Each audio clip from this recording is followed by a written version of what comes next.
The head, neck, and shoulders are intricately connected by several different muscles.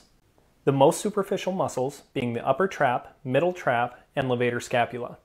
The brain communicates with these muscles through the 11th cranial nerve and the nerves at C3 and C4.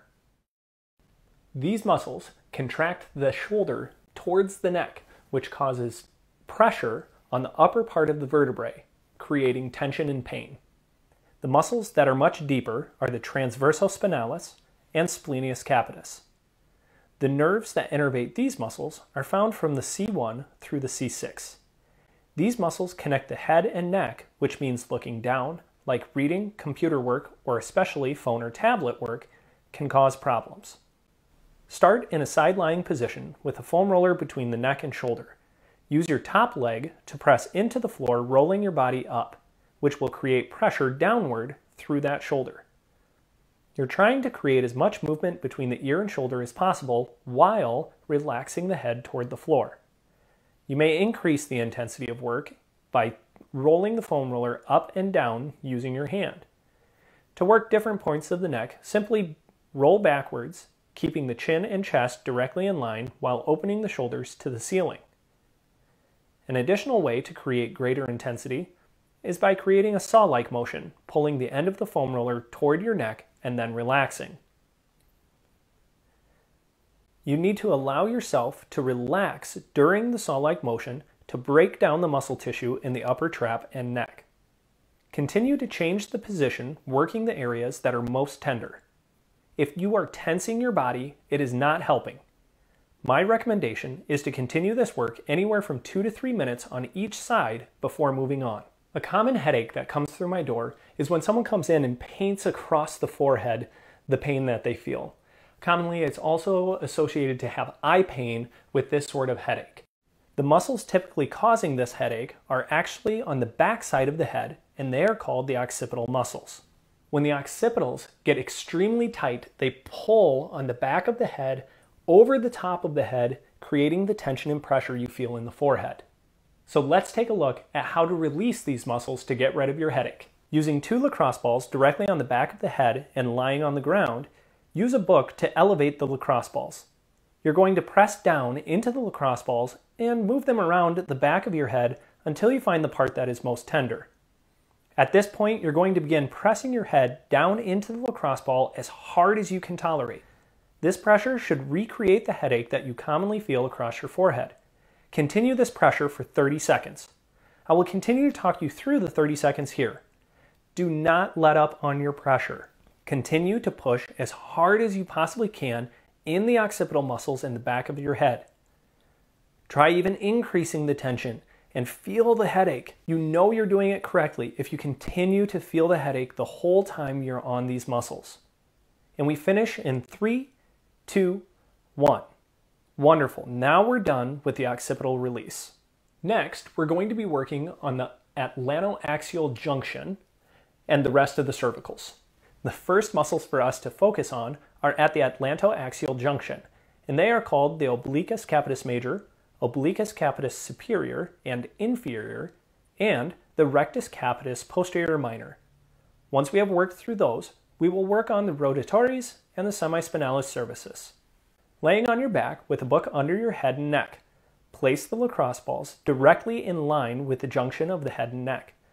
Once you have the lacrosse balls in that position, tilt the head up and down like you're nodding your head yes. This should cause a contraction of the muscle tissue on top of the lacrosse ball and then a stretch as you look down. Once you've completed the work on that junction, move down 1/2 inch to the next cervical and continue this process until you have worked your way down the entire neck. Be sure to get a tight contraction tucking the chin, followed by a strong contraction tilting the head back in order for this technique to work. If you get to a point where it feels like one side is worse than the other, you may rotate your head to that side and continue to nod yes. For example, if I had some extra tension on the left side of my neck, I would rotate my head to the left and continue to contract up and down. Remember to do this continuously through the entire neck, rotating to the left or right as needed. Our final release is going to be on the upper and middle trap and levator scapula. These muscles contract the shoulder to the head. This release requires a massage stick and a clear wall. We want to start by locating the trap and levator, which holds the shoulder up to the ear. Once located, lean against the wall, allowing the stick to press down into the shoulder. Once you've created that pressure, you can start turning your head down and away from that trap.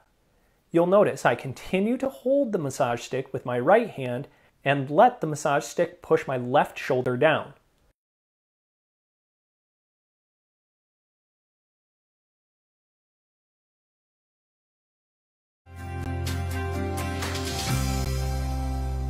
Carpal tunnel syndrome commonly is caused by forearm muscles that get overly tight and create compression on your carpals.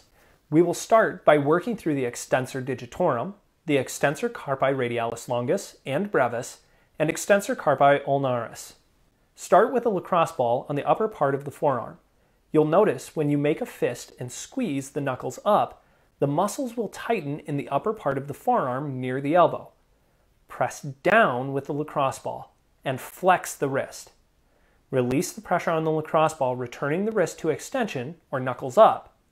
Repeat this process multiple times over the top side of the forearm in the extensors of the wrist. Do this at a brisk pace.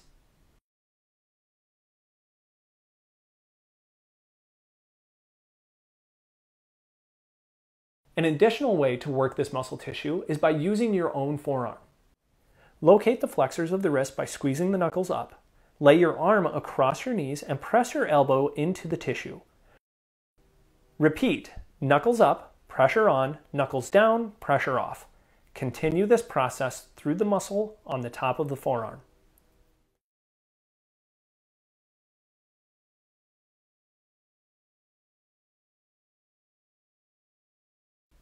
The next group of muscle tissue that creates more pressure on the carpals as well is on the inside of the forearm. These are called the flexor carpi radialis and ulnaris and palmaris longus. Using a technique like the extensors, start with an open palm, flexing your fingers towards the elbow as far as you can. After you put pressure down on the muscle tissue, using your opposite elbow, open your hand, pointing your fingers to the floor as far as you possibly can. Lift the pressure, flex the wrist, bringing the fingers to the starting position. Continue this process for roughly 30 seconds in multiple spots, working briskly. The next area to focus on is the retinaculum. This is a ligamentous band around the wrist that keeps the tendons close to the bone. Oftentimes, the tendons underneath the retinaculum get adhered and make it very painful within the carpals themselves. Focusing on the retinaculum, glide the thumb up and down the entire band, spanning from the mid-wrist all the way into the base of the hand. Work vigorously with firm pressure for 30 seconds in order to break adhesions that lie deep within the carpals. Now it's time to perform a joint mobilization. You can see there are several bones that make up the carpal area of the wrist. We want to simply restore some range of motion to the carpals. Using your opposite hand, create a tight squeeze around the wrist and drag the hand away from the elbow as you hold the wrist. Begin to rotate the wrist in a big circle. Continue mobilizing the wrist for 30 seconds.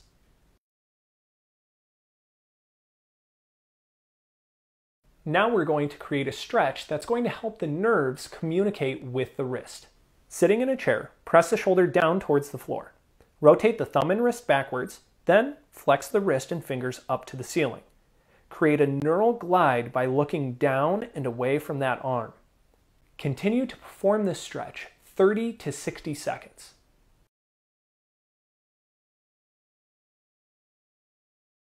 To begin working the muscles that are most affected by de Quervain's, hold your hand with your thumb straight up in the air.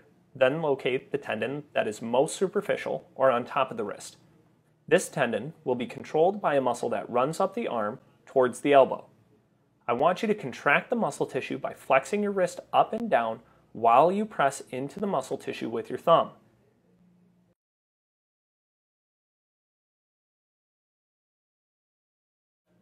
If this is too difficult to use your thumb, Grab a lacrosse ball and place pressure directly onto the forearm using the palm of your hand.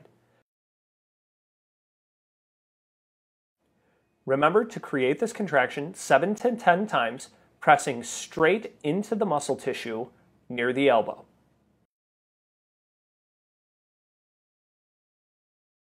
Next, we are going to run pressure from the wrist up the forearm towards the elbow, creating a firm pressure, driving up and stretching the tissue.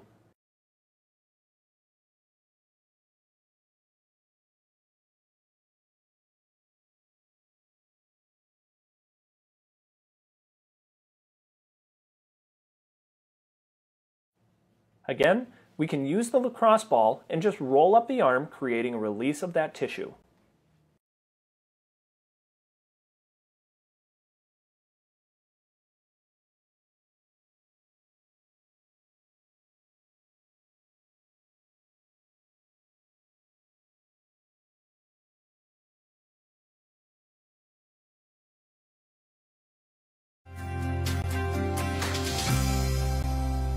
The bicep is named that because there are two different attachment points near the shoulder. The short head attaches to the coracoid process, which is a part of the shoulder blade, and the long head goes over the humerus through the biceps channel and connects in the socket. Pain will be present inside your arm if there's a problem with the short head. If there's a problem with the long head, typically the pain will run over the shoulder. We're going to locate the head of the biceps that attaches near the forearm. To do this, flex your arm with your fingers on the bicep near the elbow and find the tendon at the base of the muscle belly. Simply pinch the muscle belly and extend the arm. If you feel like you're not getting enough pressure with your fingertips, use a lacrosse ball. Try one of two positions, either holding with your fingers or pressed with the palm into the bicep. I find I get better pressure when I use my palm. Remember to squeeze and extend.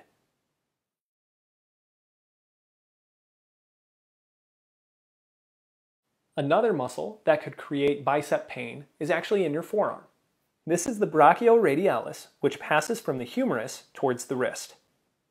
To begin working the brachioradialis, reach under the elbow across to the forearm and pinch down as hard as you can tolerate.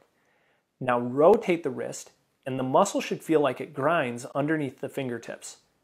Do 7 to 10 repetitions, then locate a new point and continue to grind over that muscle. You should feel the fingers drop off the muscle.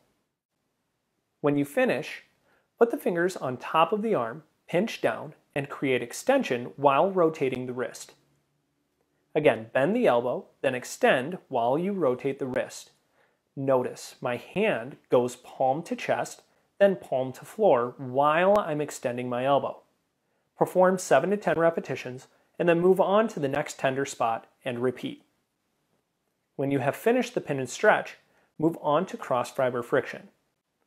Place the arm you are working across your knees, then grind the opposite forearm across the muscle tissue near the bicep head. This should be an abrasive force, moving through the muscle tissue quickly. Continue to press through that muscle tissue until you feel like you've broken down the entire thing. For pelvic tilt. Remember, as we do pelvic tilts, right, we want to create a Kegel. That's like you're cutting off going to the bathroom.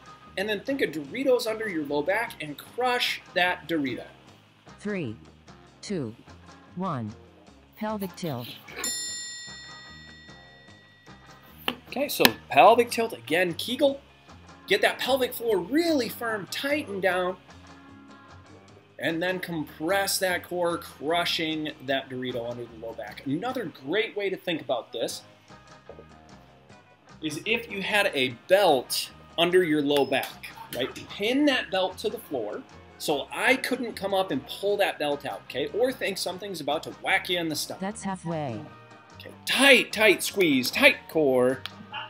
We're trying to crank through these with as much pressure as we possibly can, focused on the core. Now, we call it a pelvic tilt because it should roll the pelvis kind of so your tailbone's lifting off the floor. Do not make that happen by pushing your feet in the ground, right?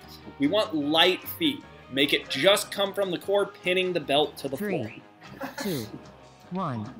Prepare for pelvic tilt with knee fall out.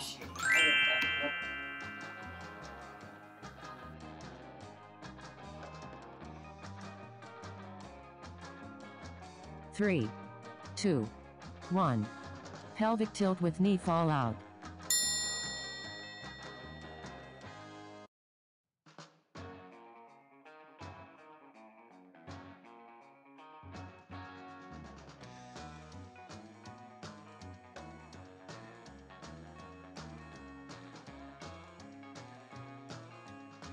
Good core compression, super, super tight. Do your absolute best all the way through to create that contraction. That's halfway. Remember, your feet should be together here. As your knee goes out to the side, squeeze your core harder, okay? So it's as you're moving, recompress the core, recompress the core, recompress the core, then bring the knee back up. Do not let your pelvis tilt back and forth on the floor, right? We want to set the pelvis and think that's a bowl of water, right? Don't let that bowl tilt left and right. 3, 2, 1. Prepare for pelvic tilt with adduction. All right, tilt with adduction. Grab that foam roller, squeeze your core tight, then squeeze the knees. 3, 2, 1. Pelvic tilt with adduction. Very distinct movement. Kegel, core compression. Squeeze those knees, release the knees, keep the core tight, then release the core. Okay, very, very distinct. You should be in control of your core, whether you contract or relax through those hips in any direction.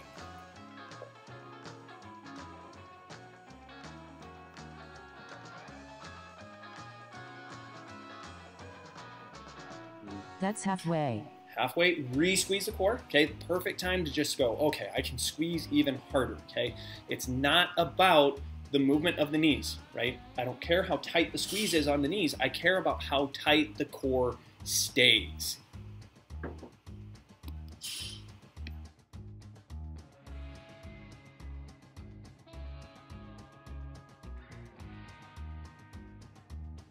Three, 2, 1.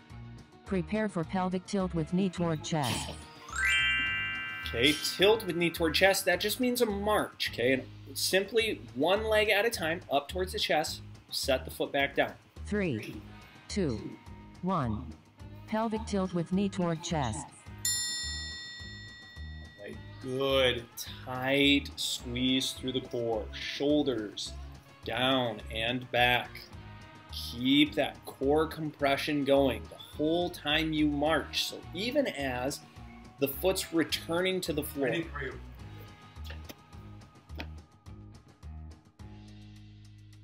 Okay, again, this is trying to create kind of what I call the Rubik's Cube, That's halfway. to where when you lift your knee, it's trying to pull your hip, that one side, up in the air, okay? Don't let your pelvis transition at all.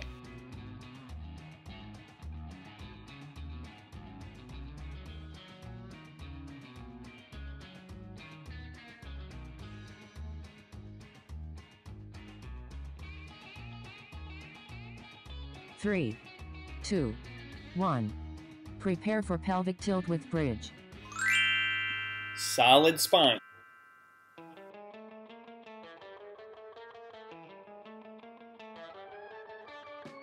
Three, 2, 1. Pelvic tilt with bridge. Straight lift.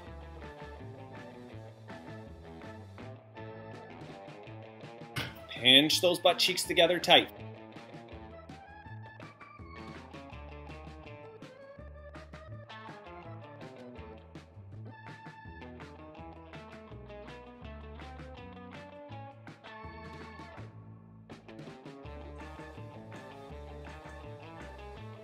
That's halfway. Good squeeze halfway through, so recompress that core. We want to check as you return to the ground, your hips, low back, and ribs should all touch at the same time. I want your core to maintain that tight squeeze as you're moving, so both up and down.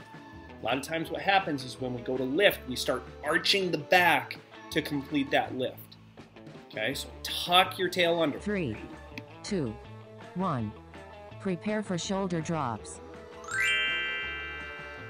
Shoulders down and back, out of the ears and to the floor, okay? Or get your shoulders 3, down to your butt. 2, 1.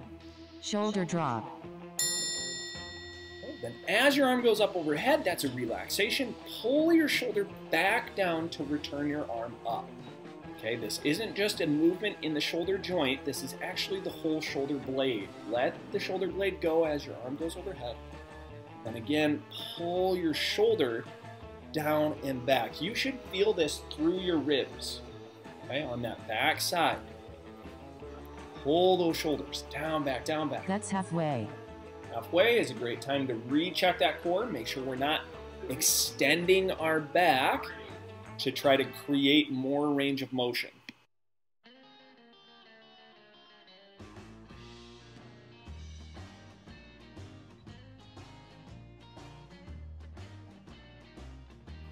Finish through nice and strong. Recompress that core. Shoulders down and back. 3, 2, 1. Prepare for dead bug.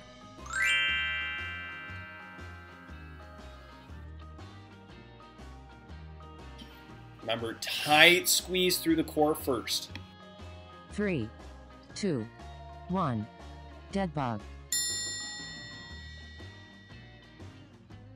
Okay, remember that dead bug, it's like having a box in between the arms and the legs, and you're holding that core tight. Only extend the leg as far towards the floor as your core can stay tight. If you extend that leg and you're trying to reach for the floor and your low back pops up, you're extending too far, okay? Rather than think that the gains come from getting your leg to the floor, think the gains come from connecting your brain to that muscle tissue really hard. Okay, so right now, if you think you're squeezing hard enough, you're wrong. Squeeze harder. Squeeze harder, harder. All the way through. Hold, compress that spine. Keep it down and back, down and back.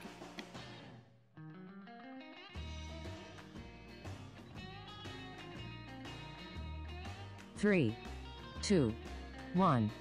Long rest. Hey, great work on that. So we do want to take some time right now, right? Rest, get a little bit of a drink, and then we're gonna jump right into round 2. Now for round 2, we're gonna make it a little more difficult by way of trying to lift your feet just a tiny bit. So imagine your feet are on a scale. You're gonna lift just 50% of the weight off your feet, okay? Then create whatever movement that we're gonna create, okay? So always pelvic tilt first, so Kegel, core compression. Hover, a little bit of pressure off the feet, then create our movements. 3, 2, 1. Prepare for pelvic tilt.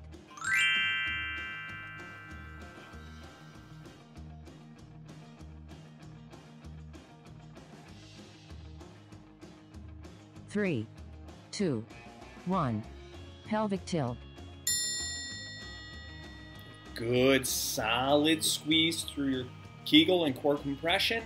Gently lift 50% of the weight off your feet, right? So you shouldn't even move, right? There should be no movement added in. It's just a tiny bit of a lift. And if you feel that low back kind of start peeling up off the ground, squeeze your core harder.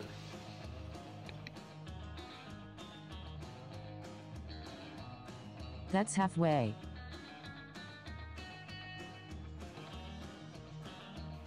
Again, squeeze that core. As you lift those feet a tiny, tiny bit, make sure you squeeze even harder to keep your core down. So right here I show you what happens if we're not tight in the core. That pelvis is just gonna roll right up. So re-squeeze that core, tight compression. Squeeze hard and then get a little bit of a lift. 3, 2, 1. Prepare for pelvic tilt with knee fall out. Okay. Pelvic tilt with knee fall out. 3, 2, 1. Pelvic tilt with knee fall out. Again, as your knee's going out to the side, you should be really light on your feet. keeping that core compressed, and there should be no tilting or movement, rolling in the pelvis at all. Okay? Core compressed, hard, hard, hard. Drive that spine down into the floor. Create that pelvic tilt, keeping your Kegel tight. And yes, this is a very demanding exercise. It should not be easy. This is easy. Halfway. You need to go connect your core, connect your brain back down to that core. Get it tight. Squeeze firm all the way through. Remember to keep some of the pressure off the feet. Be out to the side, back up. Okay. Do not let your pelvis shift or move. Let's get all the way through here, all the way through. 3, 2, 1. Prepare for pelvic tilt with adduction. Okay, tilt with adduction, grab that foam roller, 6-step movement, core tight, squeeze the knees, lift, set, release the knees, release the core. 3, 2, 1. Pelvic tilt with adduction. So compress that core super hard. Make sure you still have that Kegel tight. Squeeze the knees, lift the pressure off your feet, set your feet back down, release the knees, Kegel and core should still be there. Then release your core. Okay, redo that. Real firm compression, super distinct in the way that you're moving. Create solid compressions, right? Each one, very firm, very firm. That's you should be thinking with every movement, it's as hard as you can possibly squeeze. Okay, so squeeze that Kegel, core compression as hard as you possibly can. Squeeze your feet, or squeeze your knees together as hard as you possibly can, right? Very distinctly, pressure off the feet, set the feet back down, release the knees, Kegel and core should still be there, then release the core. Finish all the way through, nice and strong. 3, 2, 1. Prepare for pelvic tilt with knee toward chest. Okay, back to the march. So again, feet should be light. Do not let the pelvis shift. 3, 2, 1. Pelvic tilt with knee toward chest. Good core compression, Kegel, core compressed. You need to maintain that through the movement of the hips. Everything tight. Okay, so either the Dorito or the belt under the low back, make sure you're pinning that to the ground. Right? Doritos, we're trying to crush the cornmeal. Okay, all the way down.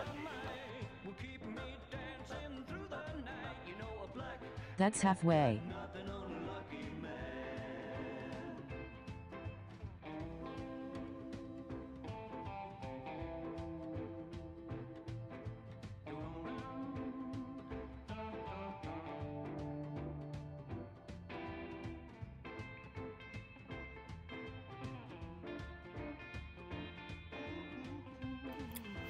Good, tight squeeze all the way through. 3, 2, 1. Prepare for pelvic tilt with bridge. Tilt and bridge. Remember, every time you come back down to the ground, I want you to compress that core so hard it lays flat. 3, 2, 1. Pelvic tilt with bridge.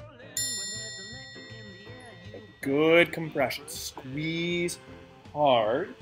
Right? When you return to the ground, your hips, low back, and ribs should all touch at the same time. That shows that we didn't arch the back through the movement.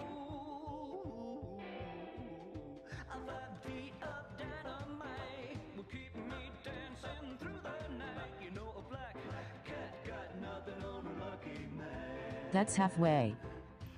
Perfect time to re-squeeze that core. Compress hard.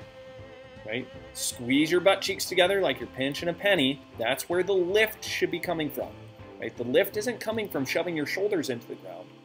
The lift is coming from extending those hips using your butt cheeks.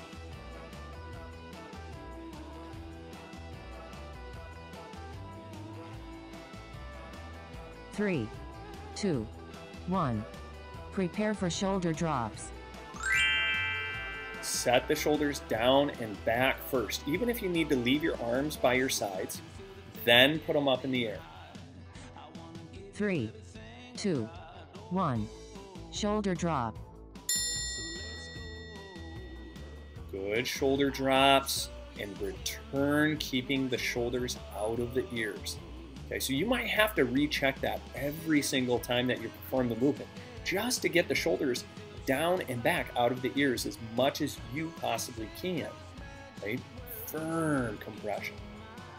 Still driving that low back into the floor. Kegel core compression. Hold it really, really tight. That's halfway.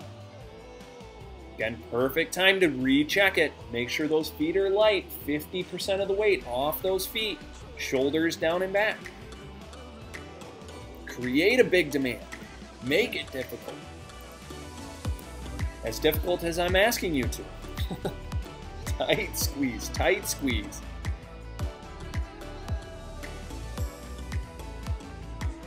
Three, two, one. Prepare for dead bug. All right, dead bugs or bird dogs. So I'll show you the bird dogs here. Make sure you keep that core compressed. 3, 2, 1. Dead bug. You do not want to cat or cow through the bird dog. You want to make sure that you're holding compression through that core as you create the extension through your arms and legs. So same thing as when you're doing a dead bug. You want to make sure that the back is staying in neutral. So don't overextend your legs or arms. You just extend where you can, maintaining compression and that's halfway. Keeping that core nice and tight.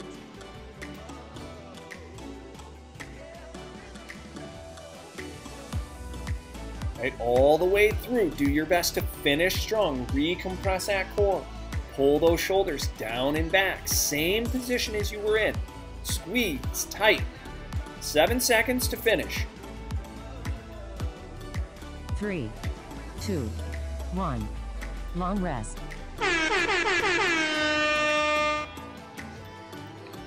Okay, good work. So that is round 2. So for round 3, what we're going to do is we're going to focus on actually hovering the feet off of the ground. Okay, so every single movement, core is on first, off last, making sure you've got that Kegel compression. See if you can hover the feet. Now, that's a goal. So if you can't do that, that's okay. Just do one of the earlier rounds, right? So you might only be able to lift 50% of the weight off your feet right now. That's okay. We're just trying to create a larger demand as we go. Figure out where that demand is too much for you and challenge it. 1. Prepare for pelvic tilt.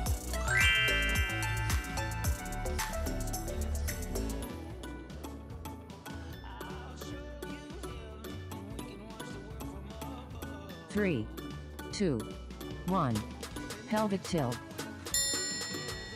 Good tight pelvic tilts. Make sure that your core stays compressed as you try to hover those feet. And 2, one thing that I see a lot is going up on the toes. Try not to go up on the toes. See if you can peel the whole foot flat off the ground and maintain that spinal compression. It's going to be a very, very big challenge. Now, if you notice you go to peel those feet and they just don't want to leave the floor and your back pops up, make sure to re-squeeze the core, okay? Harder. Then just try again.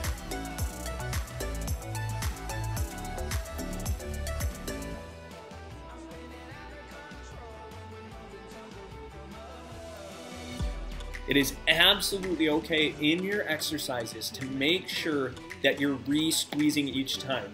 If you don't want to do that, 2, and you want to try to hold it the whole time, prepare for pelvic tilt with knee fall out. That is perfectly fine as well. Okay, so don't get confused on whether we're re-squeezing and releasing every time. I like that just for the sole fact of your brain is having to reconnect. 2, 1. Pelvic tilt with knee fall out. Okay, so if you can't reconnect, if you can't figure out how to hold it and maintain tightness,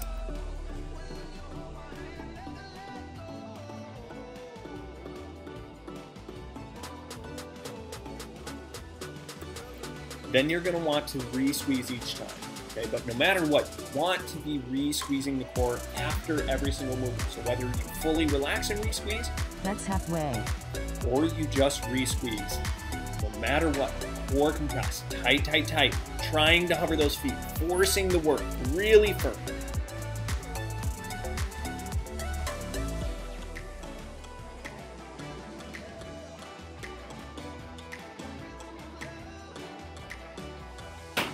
almost there. Work hard through it. Everything that you've got. Squeeze through. 3, 2, 1. Prepare for pelvic tilt with adduction. Remember to add the foam roller or a cushion here, and it's a 6-step process. Core tight, knees squeeze, lift the feet, set the feet, release the knees, 3, release. 2, 1. Pelvic tilt with adduction.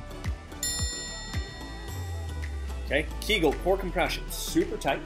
Squeeze those knees, hover the feet, 1, 2, set the feet down, release the knees, keep the core tight, then release the core. Re-squeeze, core tight, squeeze those knees, lift the feet, set the feet back down, release the knees, release the core. Okay, very distinct.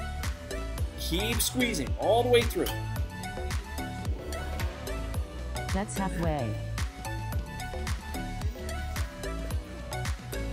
Halfway is always a great time to continue to recheck. Okay? Make sure that core is bearing down. Crush that Dorito. Pin a belt under your low back so it can't be pulled out. Keep working all the way through, all the way through. Try not to quit. 3, 2, 1. Prepare for pelvic tilt with knee toward chest. Good, tight pelvic tilt as you march. Remember, do not scissor kick. One leg at a time. 3, 2, 1. Pelvic tilt with knee toward chest.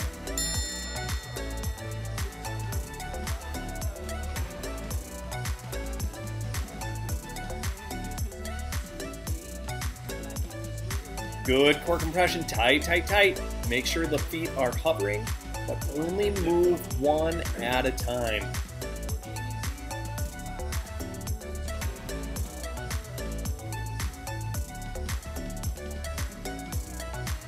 That's halfway. Good core compression, squeeze tight, firm, firm, firm, firm, firm.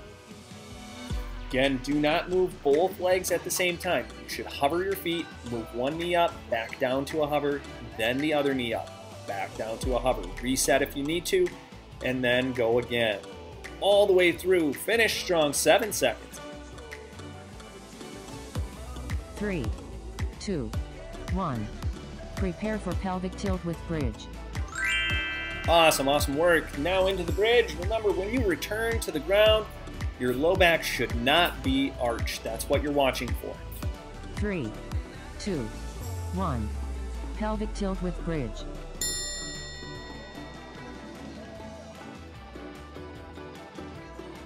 Good, tight core compression. We're thinking lift through the butt cheeks, right? We're not shoving the shoulders down. We're actually lifting and extending the hips. Okay, when you return to the ground, low back, ribs, and hips should all touch at the same time. Make sure you follow through with that. That's halfway. Perfect time to recompress. Make sure you're maintaining that spinal compression. This is where we see the biggest change in the way we sit and stand. Can you maintain spinal compression through hip extension?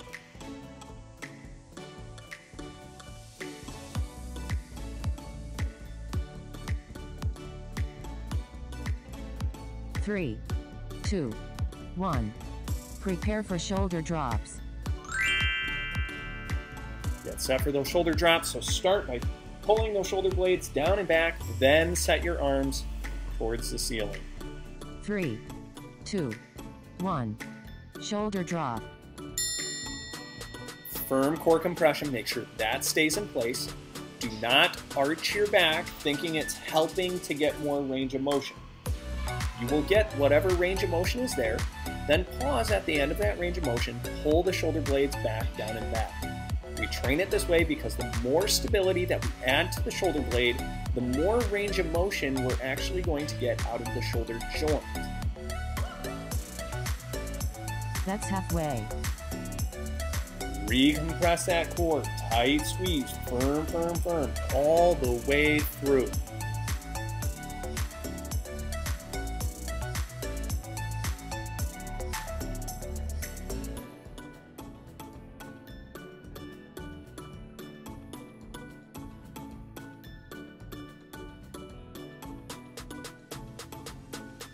3, 2, 1. Prepare for dead bug. Awesome. Last one of the day. Maintain that spinal compression as hard as you possibly can. Challenge yourself all the way through. 3, 2, 1. Dead bug. Tight squeeze, firm compression. Remember, you can be doing those bird dogs as well. Either one is fine, but make sure you maintain that compression, right? The stronger your core, especially in the bird dog, the more balanced you're going to be.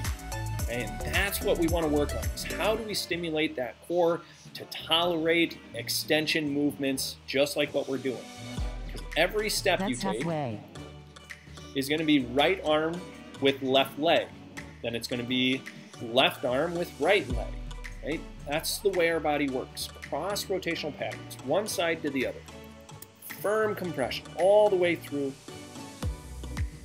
Okay, we've got 10 seconds left. Do your absolute best to finish strong through it.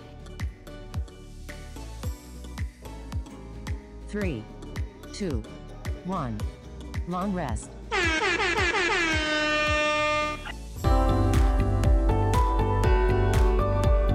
Firm compression all the way through. And we've got 10 seconds left. Do your